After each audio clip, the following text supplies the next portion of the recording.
Like, let's assume that there is actually a higher power that occasionally interacts with human beings. And if a miracle did take place and you were there, you don't have a camera, you don't have a cell phone, you don't have a pen, you can't write things down, maybe you can't even read. And you have this thing that happens to you, and this thing changes the course of human history. This thing changes the direction, the ideology that these people subscribe to, and the moral and ethical structure that they live their life by. It changes untold billions of human beings from that point on. Yeah. Pretty fascinating. Yeah. That in itself, even if this is just a revelation without a divine interaction, that's a fucking miracle. Yeah. It's a miracle that it was created at all.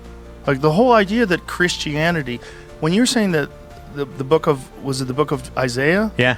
That the same book is exactly the same as, like, that's a miracle. That's pretty fucking crazy. Yeah, that is crazy. Was Billy Carson's theory that there was no resurrection debunked by Wes Huff in the Joe Rogan podcast? I believe so, but there's a lot of comments in the comment section stating otherwise. Now, whether these commenters are correct or whether Wes Huff is correct is up for you to debate, but I believe that Wes did a fantastic job at debunking Billy Carson's beliefs, and not only that, but defending why the resurrection was actually true with historical evidence. Crazy. If you just imagine the sheer number of illiterate people, the sheer number of days that have to go by where people are telling the story exactly the same, and that it's entrusted in the hands of these very few people that are so dedicated to it that they get the exact words right 1,000 years later, pretty bananas. Well, I mean, that is kind of the crazy thing about Christianity, where you have this Jewish itinerant guy who's walking around first century Roman occupied Judea. He's making some pretty audacious claims to be God himself, and then he predicts his own death and resurrection. And then his disciples they think it's over. Like, they're like, he's dead, we're done. Yeah. And then they go from 11, scared men, because Judas commits suicide, scared men in an upper room, to completely overhauling the Roman world. Which I think is a huge feat within itself, right? You go from Peter denying Jesus before he goes to the cross. You go from all the disciples hiding out in the upper room to openly, with boldness, going and professing Jesus Christ as Lord, and then dying for that. I think that speaks volumes. Now, you'll have non-believers that say, just because someone was willing to die for anything doesn't prove that it was valid, which is a fair argument for you to make. But nonetheless, there's historical documents that actually prove that the crucifixion actually happened. Only a couple hundred years, because of this claim that they say they saw Jesus resurrected. Like, there's something different that goes on there, that they're like, this is a miracle, right? Dead people don't usually rise from the dead. That's right. So what is your personal belief when it comes to the resurrection? What do you think do you have a belief, or do you just try to interpret the text and try to see what is the message? Well, I think, so as a historian, I do think it is a historical question. You have a guy who objectively lived, he objectively died, and then individuals close to his inner circle claim that they see him not dead. Right. Again. This is a highly unusual activity. Highly unusual. Right. So absolutely, it's totally highly unusual. But that's what makes it so miraculous. That's what makes believing in Jesus' sacrifice on the cross so important. That's what makes it so unlike any other, that no other man can save you from sin. No other God saves you from sin, because nothing like this has ever happened before, nor will it ever happen again. But it's hard when you're dealing with illiterate populations, you're dealing with thousands of years of time, you're dealing with an oral tradition, and then you have us sitting here talking about it in 2024, trying to figure it at the end of 2024, trying to figure this out, literally the end. Yeah. Last couple of days. It's very difficult for anybody who thinks of themselves as an intelligent person who's secular to even entertain the possibility that someone died and come back to life.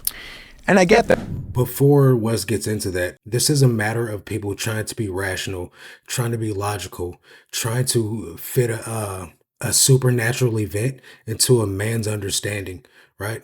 Number one, if God spoke everything into creation, how can we then question what limits God has? We can't understand infinite things with a finite mindset. And that's where we as humans come in. We try to understand everything.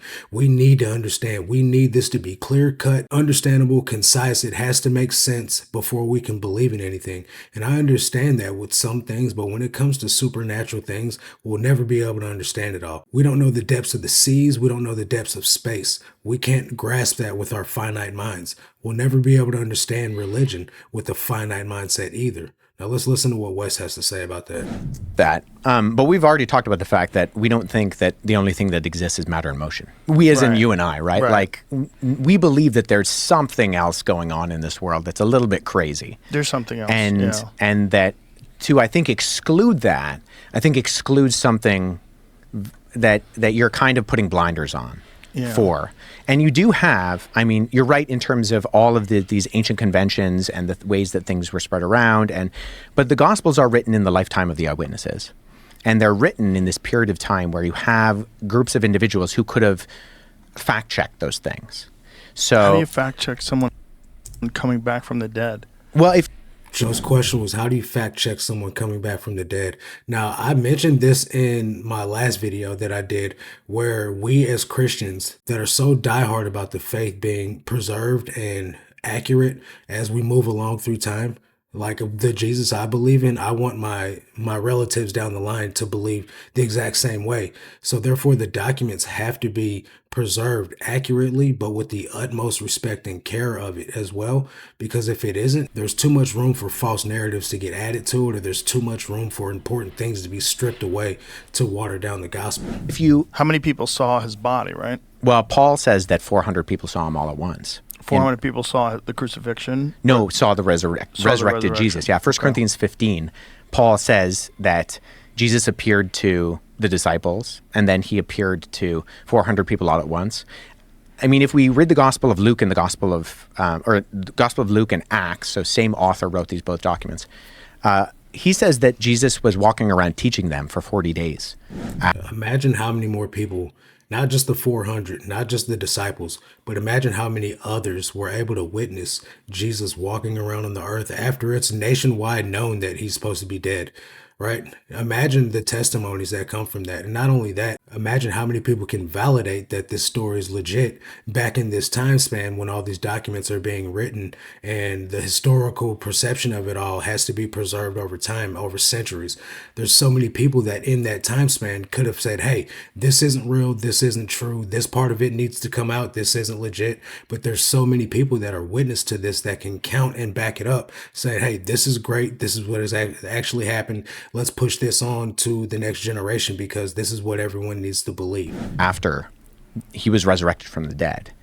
And so these are written within a time period when you have people who would have seen Jesus's ministry, who were there, say, at something like the feeding of the 5,000, who could have been able to verify or debunk some of these things that are being said. And you go from a bunch of scared guys who, because Jesus wasn't the only messianic figure who arose and claimed to be the Messiah. Right. There were a number of individuals both prior to and after Jesus, but they die and the movement dies with them. That's actually a point that's made in the Bible. There's a verse where a guy is talking, a Pharisee saying, hey, this has happened before. And you know what happened with all those followings? The movement died after a while. If this Jesus is really who he says he is, there's nothing we can do to stop it. But if he's just another false prophet, another teacher saying he's the Messiah, then his movement will die with him. And obviously, here we are 2,000 years later, and the movement hasn't died when Jesus died because he is the real Messiah. He did resurrect and go to ascend into heaven. And here we are still telling the gospel, the good news 2,000 years later, all behind this being legit. Do you think it's possible that he didn't die? And do you think it's possible that they thought he was dead? Because that does happen. There was actually a case very recently where a guy was about to be harvested for organs. They thought he was dead, and this guy started moving again and came back to life. It's a very, very bizarre case because his family had been told that he was going to be harvested for organs. They were preparing for that. Yeah. This guy comes back. Yeah, I mean, we know a lot about Roman crucifixion, and we Pretty know brutal. that, and we know that they did their job well. Yeah. And so, in fact, if you look at, say, very skeptical biblical scholars, like non-believing, atheist, agnostic Christian scholars, they will say if we can know anything about Jesus, like they'll cast a doubt on a lot of the things that we read about in the Gospels in terms of the actual historical Jesus of Nazareth. They'll say one thing we can be sure of is that he died by crucifixion under Pontius Pilate. I think for the fact that a bunch of non-believing, as far as Jesus being deity goes, I think the fact that we have so many non-believing historians, people even in that day and age, that did claim, hey, Jesus was here and he really did die under the method of crucifixion under this leader, Pontius Pilate, right? I think that happened. There's no way that people can nowadays say there's no proof that Jesus didn't walk the earth, because there is. It's a historical fact. It's well believed by many scholars. It's well believed by many people that are atheists that Jesus did walk this earth. They just don't believe that he was God. Because we have not just multiple attested documents that we refer to as the New Testament, but Roman and Greek and Jewish writers refer to that claim afterwards and talk about the fact that you have this guy, and it's mocked within earliest Christianity. So one of our earliest, in fact, not one of, the earliest depiction of Jesus on the cross is called the Alexamenos Graphido. And it's probably from the end of the first century. And it's it depicts an individual with their arms raised in an act of worship, worshiping a man with a donkey's head who's being crucified. Whoa. And right beside it, it says Alexamenos worships his God in Greek. Whoa. And It's mocked nowadays still. You have atheists and Satanists and people that just don't want to believe in the God of the Bible, that mock Christianity. They mock Jesus' death, and they say things like, oh, so God made God to die for God for some things that God didn't want people to do. And in order to make God happy, he had to sacrifice God to please God. And when you say it all disrespectful and silly like that, of course it doesn't sound right. But when you look at it with a biblical lens, that we are God's creation, and at a certain point, we chose to disobey the Lord. So therefore, sin entered the world. There still needs to be a consequence for that sin, because God is a just God. And the sacrifices of the goats and the animals and stuff that man was making weren't cutting it, because men kept on sinning. And so in order for there to be a sacrifice that cured it all for once and for good, to where these animal sacrifices would cease to be needed, Jesus came along. Yes, God in man form, right? Came along, died for our sins once and for all. Now there's no need for sacrifice anymore, right? And so this is the reason why God came in the form of man, to die for our sins, to atone for the sins of man, right? And I know it doesn't make sense to people, but when you're trying to figure out something so amazing, something so self-sacrificial, something so selfless as the sacrifice of Jesus, you're not going to be able to figure that out, right? You're not going to be able to see that, especially when you see the world the way that you see it. And you look at it from a standpoint, oh, well, I wouldn't die for this wicked world. I wouldn't die for all these messed up people out here. Well, that's because you don't love like God does. That's because you don't love your neighbor like a Christian does. And when you try to view it from that lens, it will never make sense to you, especially when you come from it with a skeptic's point of view, to where you're approaching it with disbelief, with the intent to never believe. You will never believe, because that is your goal. mocking, right? Because crucifixion was for the lowest of the low. It was for like slaves. In fact, if you were a Roman citizen, you were banned from being crucified. Who was it that got crucified upside down? Peter. Why? Was it because like regular crucifixion wasn't good enough for him, or what was he? What didn't deserve it because Christ had gone through it? Well, so the story is that they say, we're going to crucify you, and he says it's like too big of an honor to die like my Lord, and they say, well, we can fix that. Oh, Jesus! Shut your mouth, buddy. Listen, the Romans were pretty brutal. Oh yeah, but this is why we know, like we have. It's interesting. We know a lot about crucifixion, but crucifixion was seen as so disgusting. I believe it was Cicero who said that like the word crucifixion shouldn't even be on a Roman man's lips. Wow. I mean, the word excruciating, right? Ex is off of in Latin, and crus, off the cross. So that's where we get that word, is because this was designed to humiliate, and it was designed to be as painful as possible. There was actually a really good article done by JAMA, the Journal of the American Medical Association, which was done by a number of, I think it was in the 70s or the early 80s. It was done by a group of biblical scholars and then medical professionals. And so they looked at the conventions of what we do know about Roman crucifixion, and then they looked at the descriptions in the gospel to try to figure out, okay, if we could diagnose how Jesus died, how would he have died? And so they basically came up with this idea that he probably asphyxiated to death. You kind of drown in your own blood. That's one of the reasons why, as a Christian, if the crucifixion doesn't bother you, I would argue to say that you're not truly saved. And at one point in time, or at least you're just not there on your journey yet, because at one point in time, I remember telling my pastor in my first year of discipleship, and I was like, is there something wrong with me? Because I hear people cry and I see people tear up when they talk about the crucifixion, and I've never cried over Jesus sacrificing himself for me. And he said, it's not a matter of you not being saved as much as it's a matter of your heart not being soft enough yet. And by year 2 in my discipleship, I did cry over the crucifixion. I do cry when it's time for communion, because I realize that Jesus died for my sins, and I'm a wicked sinner. No matter how good of a person I try to be, I'm still going to be a sinner for the rest of my life, right? And it may be a little sin, but you got to understand, God looks at all sin the same. So murder is the same as lying. In man's concept of that doesn't even make sense, because, oh, it's just a little white lie, or, I just, told a small fib. They don't understand that that's as equal in God's eyes as murder. And so for me, I understand the gravity of how Jesus was not only hung on the cross, but he was beaten. He was whipped with a cat o' nine tails. Then on top of that, he had to drag his cross miles to the hill of Golgotha to just be hung on this cross at the end of it. And then he's been starved. He's been deprived of water. So he's suffering greatly for us to be forgiven of our sins.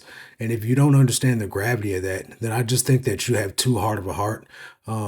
And like I said, I would argue that you're probably not saved, or you're really not trying to love the Lord the way that we're called to love him. But the chances of Jesus surviving the crucifixion, I think, are narrow to none.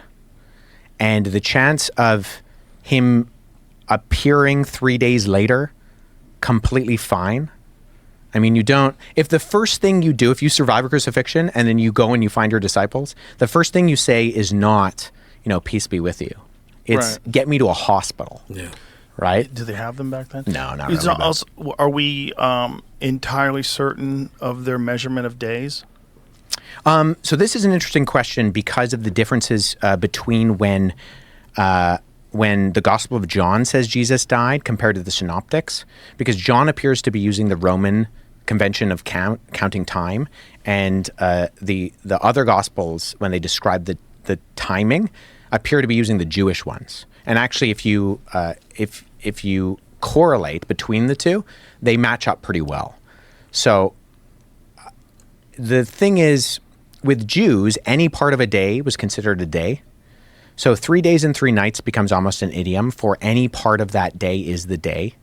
So if Jesus, and because they count evening and morning, evening to morning is the day, it's very possible that it wasn't like how we would think of 3 24-hour days, especially if he dies on Friday and wakes up on Sunday. So that would actually make it less time than more time. Yeah. So it's not like he had recovery time.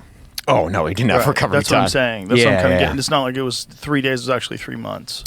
Oh, no. Yeah. So, no, not like that. Then 400 people saw him afterwards. That's the claim that Paul makes. Paul makes this claim. Yeah. And how many different people have some sort of a recollection or a writing or something that's attributed to them of being witness to his resurrection?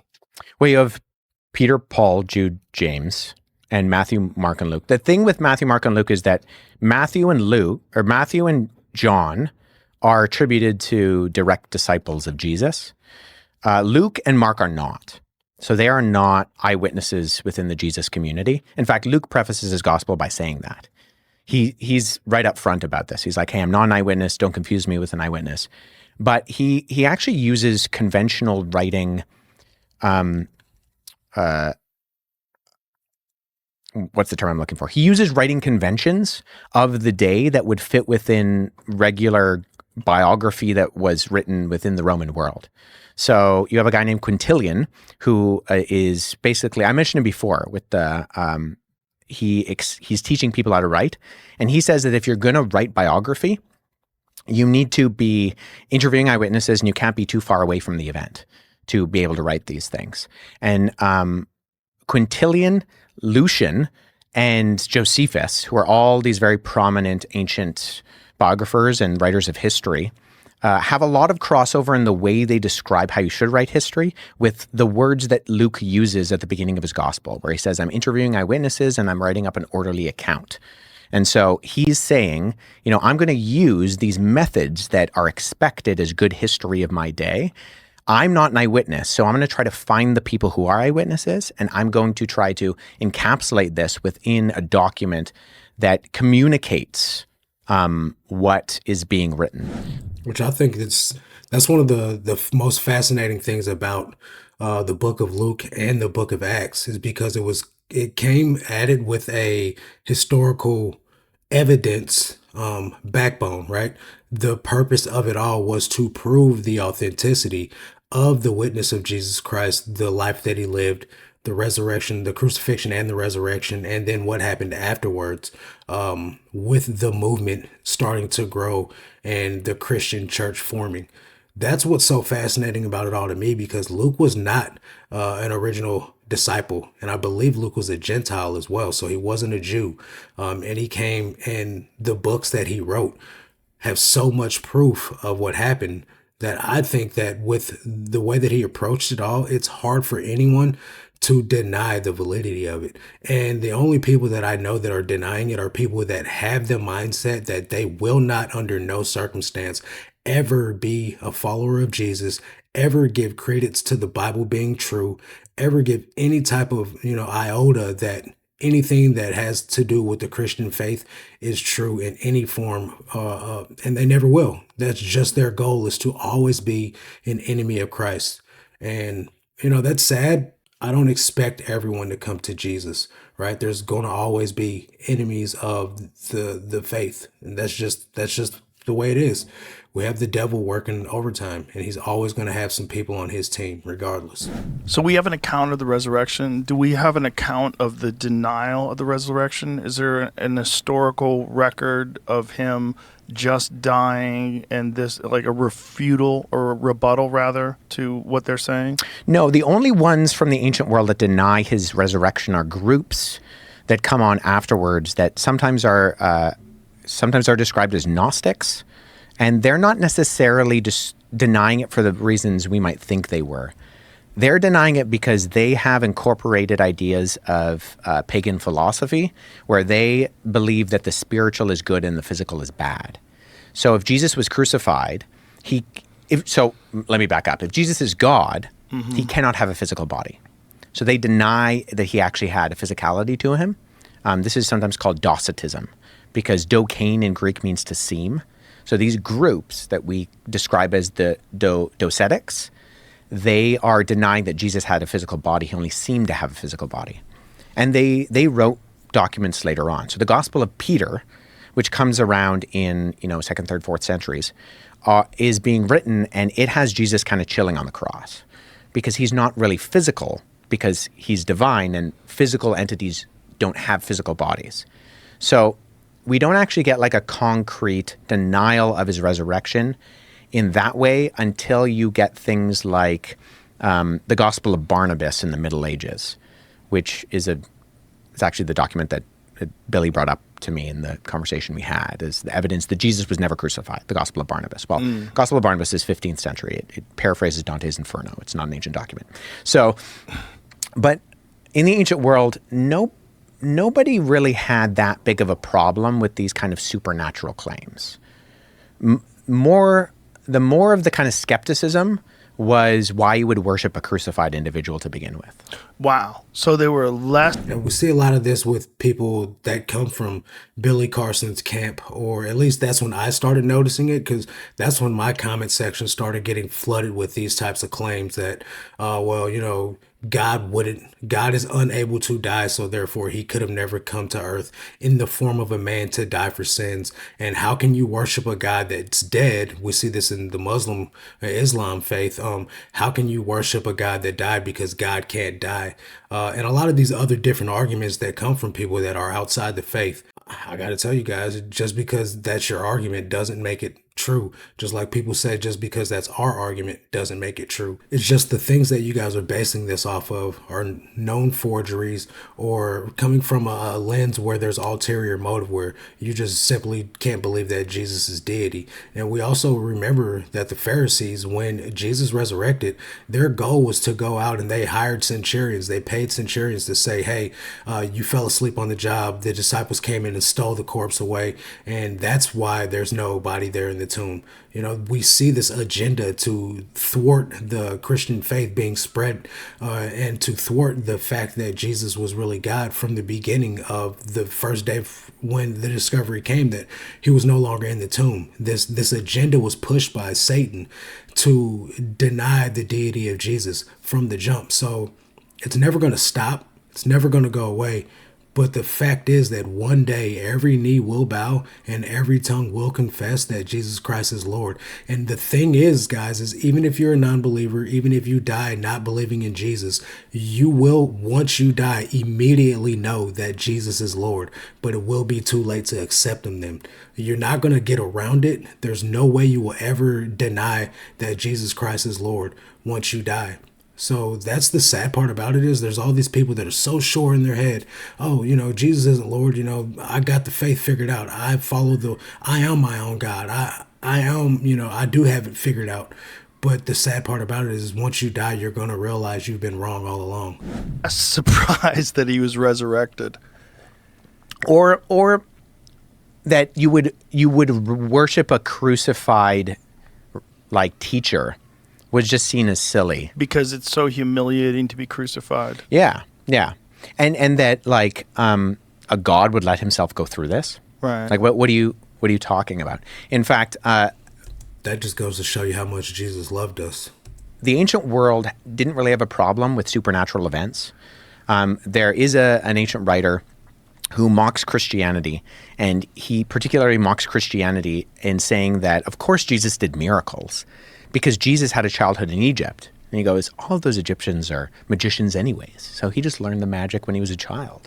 So he actually confirms, incidentally, two things: that the narrative in the Gospels where it says that the Holy Family fled to Egypt during the reign of Herod, he corroborates that he actually thinks that happened, and that Jesus did miracles. He just attributes the miracles to Jesus being a traveling magician anyways. And so that's just further proof for the people that said that Jesus wasn't real. And we see this also in the Bible where the sorceries and magicians and stuff like that were all done to recreate some of the miracles that we saw back in Egypt when Moses went to Pharaoh and said, hey, let my people go. The magicians, the sorcerers were able to recreate the frogs, the plagues, the blood. They were able to, recreate all that stuff.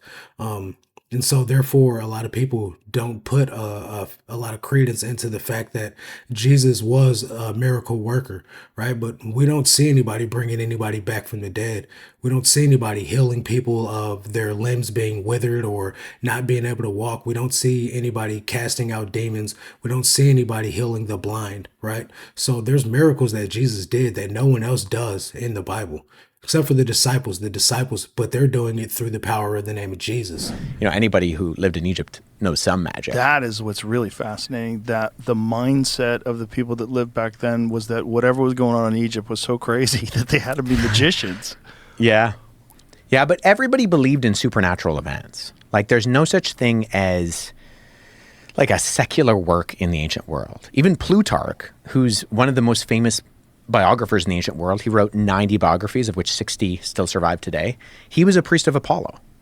So like he's already assuming right. that the gods exist, that crazy things are going to happen in the world.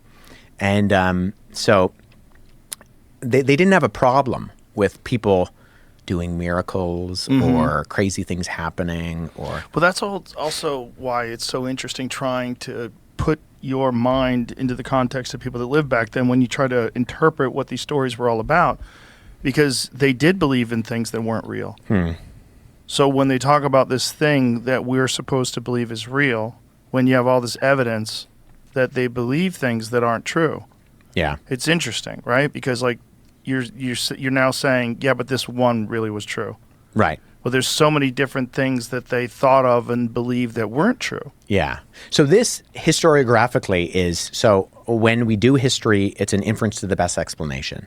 And so there are probabilities of things that have happened in history where we can say, okay, there's a higher probability of event A happening and a lower probability of event B happening. So the example I often give is like Jonah being swallowed by the fish. Like that's low probabilistically, not that it didn't happen, but that like as a historian, we got to like say, well, there's no independent cross-reference sources. You don't have multiple attestation for this particular event.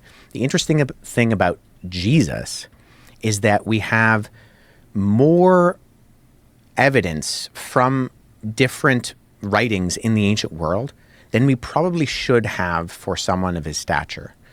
Because we have Matthew, Mark, and Luke, and John, these 4 biographies. There's really only one other person in and around that time that can claim to have that much kind of independent testimony of their life, and it's the Roman Emperor Tiberius. So he has... I find that very interesting that no other person, except for one guy, has the amount of information, biographies, and documents written about him than this one guy, Tiberius. That's crazy, man. I think that in order for someone to think so highly of Jesus and in the manner of which these writings were done, how can you guys sit there and just deny it when there's still so much evidence? That just blows my mind, honestly. He also has 4 biographers. He has Cassiodeo, Suetonius, Tacitus, and Velius Paterculus.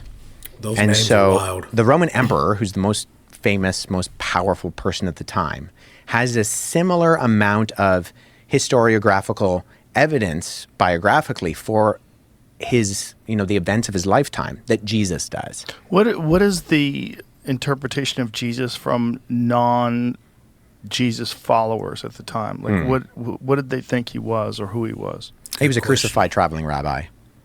That's I mean, you have individuals like Josephus mentions him, end of 1st century, beginning of the 2nd century. He was a Jewish Roman writer. Who's also a non-believer. He might not believe Jesus' deity, but he historically believes that Jesus was there. Tacitus mentions him, who also wrote about the emperor. And, you have a number of these... Another non-believer. Individuals, Cassio or Suetonius. But what they're doing mostly is describing what the followers of Christianity are saying about him. So you do have to take it with a little bit of a grain of salt in that they're not saying things that they believe happened. They're talking about things that Christians believe happened. And Christians are this very unusual group because they're monotheistic in a world that does not believe in monotheism. And Jews are monotheistic in that time as well, but there was this idea that your religion could be tied to your ethnicity, and that was okay. Like the Jews believe in one God, and that's weird, but they're Jews. Whereas the Christians start to convert people who are of all different ethnic backgrounds. And so they're like, well, what the heck is going on here? Which is what Jesus told us to do. Go into the world and make disciples of all nations, saving Jews and Gentiles. Which, thank the Lord, because if he didn't, then I wouldn't have the opportunity to be saved. Because why are you saying... So the earliest criticisms of Christianity were actually that it was atheistic.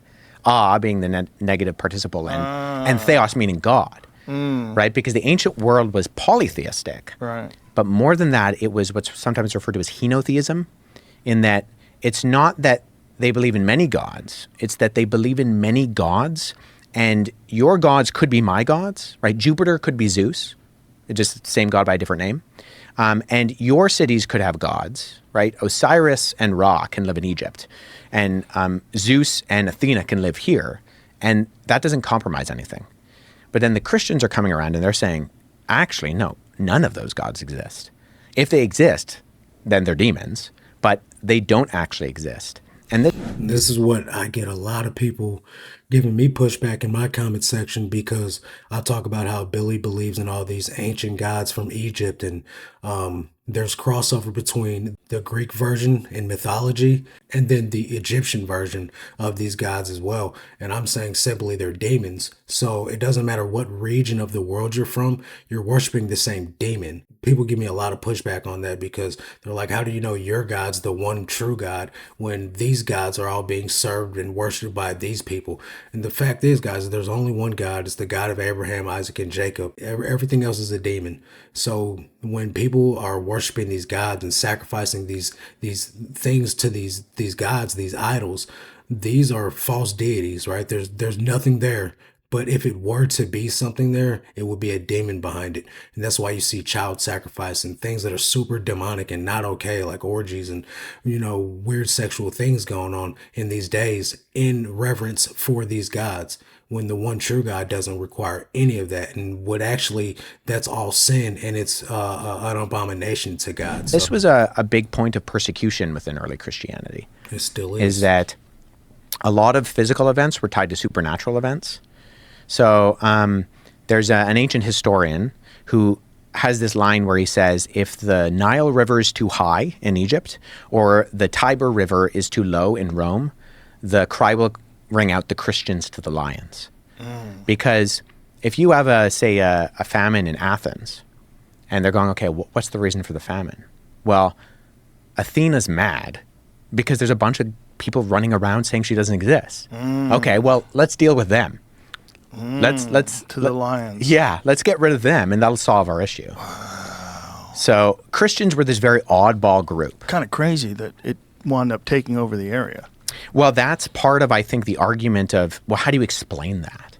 How do you explain it going from 11 scared disciples in an upper room to being willing to go out and die for the proclamation that you believe that Jesus rose from the dead, and you saw him and you touched him and you ate with him, and he wasn't a ghost. You actually ate fish with the resurrected Jesus. Now, I'm fully aware that there's going to be people that watch this video and say this didn't prove anything, but I feel that so many historians, so many people from Jesus's day and the disciples' time that carried on these traditions through text and nobody could dispute it. I think that proves that Jesus really did die on the cross. Jesus was really resurrected and did come back, and he was on this earth for 40 days ministering and teaching people, eating with them, fellowshipping with them. You could literally touch him. Thomas put his hand in his wounds and really felt them. Jesus ate food, ate fish. You can't eat food if you're a ghost. It's just not possible. These traditions that have been passed on over the years just further go to prove that Jesus was a real man, really walked on this earth, really came and died for my sins and yours, was resurrected, and then came back from the dead, right? Such a beautiful thing. But so many people have hard hearts. They worship the gods of this world. They worship Satan. And so therefore they don't want to believe or admit that Jesus could really be who he says he is. But like I said before, guys, every knee will bow, every tongue will confess that Jesus Christ is Lord. I just hope that you guys learn and do it on this side of eternity before it's too late on the next. So that's going to do it for this one. I'll catch you guys on the next one. Until then, God bless.